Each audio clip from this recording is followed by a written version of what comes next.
హామీలు ఎప్పుడు నిలబెట్టుకుంటారని మాజీ మంత్రి కేటీఆర్ ప్రశ్నించారు. మేడ్చల్ మల్కాజ్గిరి జిల్లా ఘటకేసర్లో బీఆర్ఎస్ కృతజ్ఞత సభ నిర్వహించారు. ఈ కార్యక్రమంలో కేటీఆర్ పాల్గొన్నారు. 2023 డిసెంబర్ 9న రుణమాఫీ చేస్తామని రేవంత్ రెడ్డి చెప్పారని, 2 నెలలు గడుస్తున్నా రైతుల రుణమాఫీ జరగలేదని విమర్శించారు. 100 రోజుల్లో 6 గ్యారంటీలు అమలు చేస్తామని చెప్పారని గుర్తు చేశారు. రేవంత్ రెడ్డి మాయ మాటలు చెప్పి అధికారంలోకి వచ్చారని మండిపడ్డారు. ప్రతిపక్షాలను బద్నాం చేయడంపైనే కాంగ్రెస్ దృష్టి సారించిందన్నారు మాజీ మంత్రి కేటీఆర్. తెలంగాణ రాష్ట్రానికి బీఆర్ఎస్ ప్రభుత్వమే శ్రీరామ రక్ష అని, తెలంగాణ గురించి ఎక్కడైనా గొంతెత్తి మాట్లాడే ధైర్యం కేసీఆర్ కు ఉందని ధీమా వ్యక్తం చేశారు కేటీఆర్. మీరు గమనించాలని చెప్పి నేను కోరుతా ఉన్నా.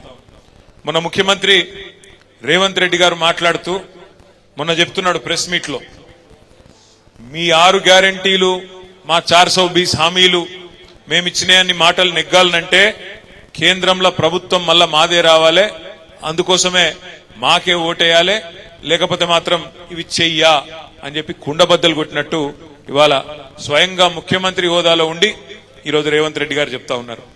ఒక మాట మీరు అందరూ కూడా దయచేసి ఆలోచించాలని చెప్పి నేను కోరుతా ఉన్నా.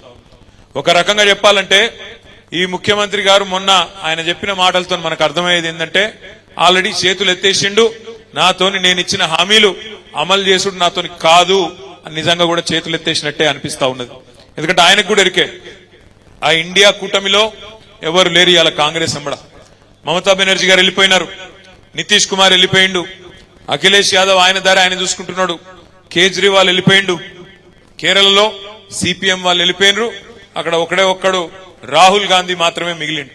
కాబట్టి వాళ్ళు వచ్చేది లేదు, సచ్చేది లేదు. వాళ్ళు ఇప్పుడున్న పరిస్థితుల్లో గతంలో వచ్చిన 50 సీట్లు 55 సీట్లు కూడా తెచ్చుకునే పరిస్థితి కూడా లేదు.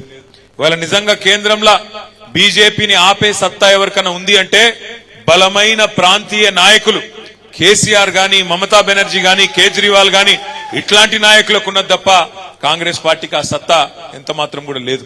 అందుకే నేను మీ అందరినీ ప్రార్థించేది, మొన్న ఎట్లా అయితే మల్లారెడ్డి గారికి బ్రహ్మాండమైన మెజారిటీనిచ్చి గెలిపించినరో, ఎంతమంది కొట్లాడినా అవన్నిటిని బేఖాతరు చేసి అందరు కలిసి కట్టుకు కొట్లాడినరో, అదే విధంగా రేపటి రోజున పార్లమెంట్ ఎన్నికల్లో కూడా ఇవాళ బీజేపీకి చెక్కు పెట్టాలి అంటే, బీజేపీకి ఎందుకు చెక్కు పెట్టాలి కేంద్ర ప్రభుత్వానికి అనే మాట కూడా మీరు అడగచ్చు.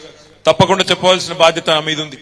ఇవాళ మీరు చూస్తున్నారు, కృష్ణా నది మన రాష్ట్రంలో ప్రవహిస్తుంది.